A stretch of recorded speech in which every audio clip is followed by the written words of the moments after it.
bisa hadir di masjid ini melaksanakan sholat isya berjamaah.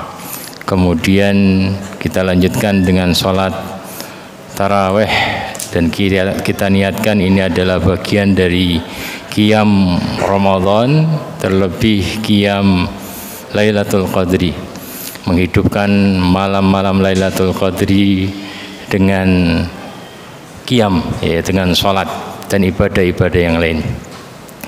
Mengingatkan kepada kita bersama bahwasanya bulan Ramadan ini adalah bulan yang paling mulia, paling utama, dan puncak keutamaannya adalah di 10 akhir bulan Ramadan ini. Dan malam hari ini kita sudah masuk di awal 10 akhir bulan Ramadan ini, yang Rasulullah SAW janjikan ada malam Lailatul Qadri. Karena Rasulullah SAW bersabda, taharrau Lailatul Qadri fil ashril awakhir min Ramadan. Taharrau adalah kalian mencari dengan sungguh-sungguh. Mencari dengan sungguh-sungguh itu dengan segenap tenaga. Dengan tenaga kita, dengan harta kita, dengan mata kita, dengan lisan kita membaca Quran dan segala macam. Pokoknya sungguh-sungguh carilah malam Lailatul Qadri di 10 akhir bulan Ramadan. Dan keutamanya sudah kita ketahui, Lailatul Qadri khairun min alfi syahr. Malam Lailatul Qadar itu lebih baik daripada 1000 bulan. Artinya setiap amalannya itu dilipat gandakan menjadi 30.000 kali lipat. Kalau dihitung yaitu seperti 84 tahun. Artinya kalau malam Lailatul Qadri kita berdiri sholat, sama seperti 84 tahun kita berdiri sholat. Malam Lailatul Qadri kita sedekah, maka sama dilipat gandakan seperti kita 84 tahun. Maka sangat merugi mereka yang tidak tertarik. Kita kalau ada orang jualan beli satu gratis satu, kita semangat beli. Ini bukan satu gratis satu, tapi 30.000 kali lipat. Maka mari kita bersemangat untuk memburu malam Lailatul Qadri dengan menghidupkannya dengan ibadah. Dan insya Allah di masjid ini kita menyelenggarakan sholat qiyam Ramadan, ya. Nanti selain sholat tarawih ini, kemudian bisa istirahat, baca Quran, istirahat, kemudian nanti jam 1:30 kita bangun sholat qiyam Ramadan yang akan diimami oleh Ustadz Ahmad Fauzan Al-Hafidh. Beliau adalah menantu dari Ustadz Azhari di Bokosuma. Ibunda Aisyah radhiyallahu anha pernah bertanya kepada Rasulullah SAW, ya Rasulullah, ara'aita in alimtu anna ayya Lailatul Qadri madza aqul. Wahai Rasulullah, kalau aku tahu bahwa malam ini adalah malam Lailatul Qadar, apa yang aku ucapkan? Kata-kata apa yang terbaik yang aku ucapkan yang bermanfaat bagi malam Lailatul Qadarku? Kata Rasulullah SAW, quli, katakan Allahumma innaka afun karim tuhibbul afwa fa'fu anni, atau Allahumma innaka afun tuhibbul afwa fa'fu anni.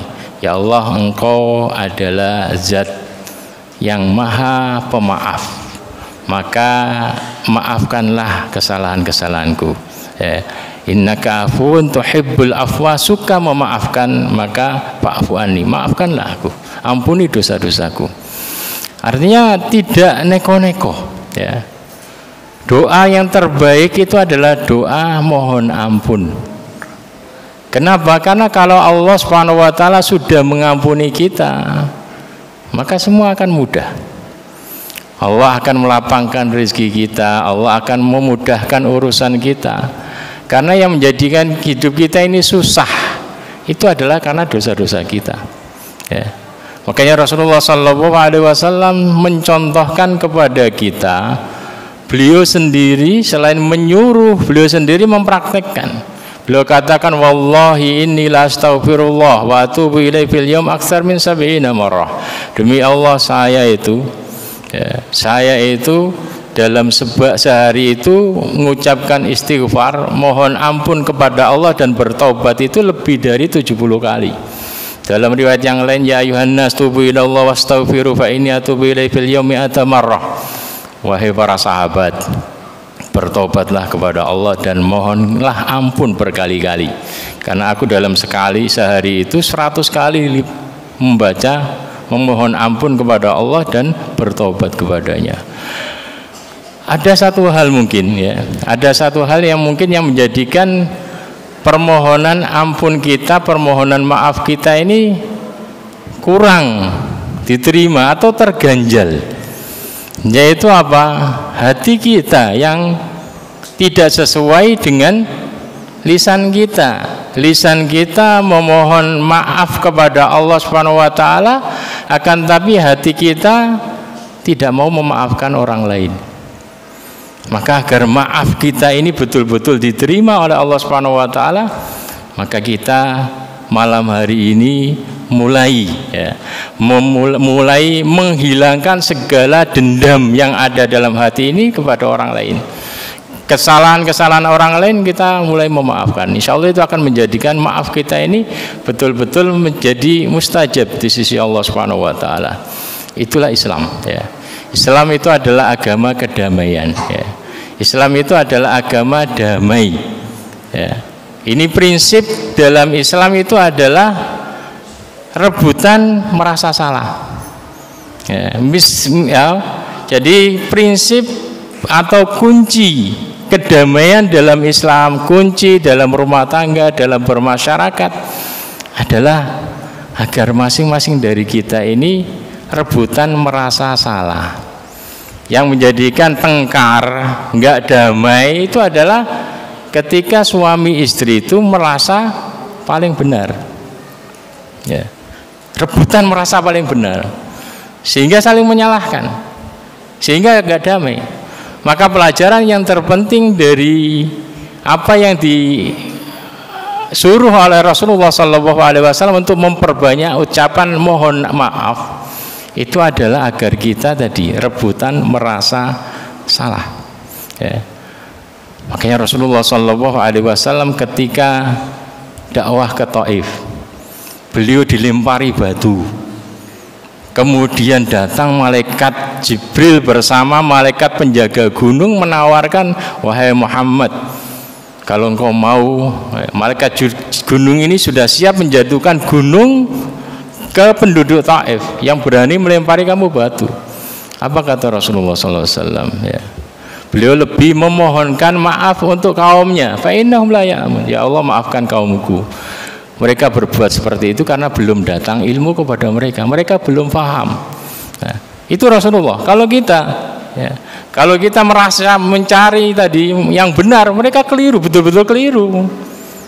Tapi pelajaran yang diberikan Rasulullah SAW kepada kita seperti itu. Demikian juga penduduk Makkah ketika beliau berdakwah di Mekah dan ditentang, mendapatkan siksaan. Beliau lebih tadi mungkin ada metode yang keliru, metode dakwah yang keliru yang aku sampaikan sehingga mereka belum menerima. Nah, itu yang menjadikan rasa rahmat ya, kasih sayang Rasulullah SAW kepada umatnya seperti itu. Dan itu yang menjadikan beda antara dakwah Rasulullah dengan dakwah nabi-nabi terdahulu. Kalau nabi terdahulu umatnya nggak mau bangkang, langsung doa azab ya, hancurkan mereka ya Allah.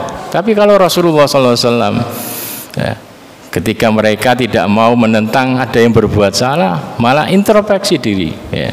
Mungkin kita yang salah atau apa. Itu adalah pelajaran kedamaian yang diberikan Rasulullah SAW kepada kita, terlebih di malam-malam Lailatul Qadar ini. Mari kita mengulang-ulang kata maaf, mohon maaf kepada Allah Subhanahu wa taala. Demikian juga kita bersihkan hati kita. Kita buka pintu lebar-lebar maaf kepada kawan-kawan kita, kepada tetangga kita, agar Islam itu betul-betul menjadi agama kedamaian. Mengingatkan sekali lagi bahwasanya nanti malam insya Allah kita akan menyelenggarakan sholat Qiyamul Lail 1:30 dan silakan hadir. bagi yang iktikaf kita sediakan tempat. Dan Rasulullah SAW sebagaimana dituturkan Aisyah, karena Rasulullah SAW idza dakhala al-ashr, Rasulullah kalau sudah masuk 10 akhir bulan Ramadan, ahyal laila, beliau menghidupkan malam, wa aiqadha ahlah. Nah, inilah beliau menghidupkan malam, beliau bangun, kemudian beliau sempatkan untuk membangunkan keluarganya. Jadi yang itikaf kalau rumahnya dekat, silakan pulang dulu bangunkan keluarganya, ajak ke sini ikut sholat bareng. Wasyaddal mi'zar, beliau ngencangkan sarung, artinya itu adalah semangat, menunjukkan semangat untuk beribadah kepada Allah Subhanahu wa taala, karena kita berada di malam-malam puncak keberkahan. Demikian, assalamualaikum warahmatullahi wabarakatuh.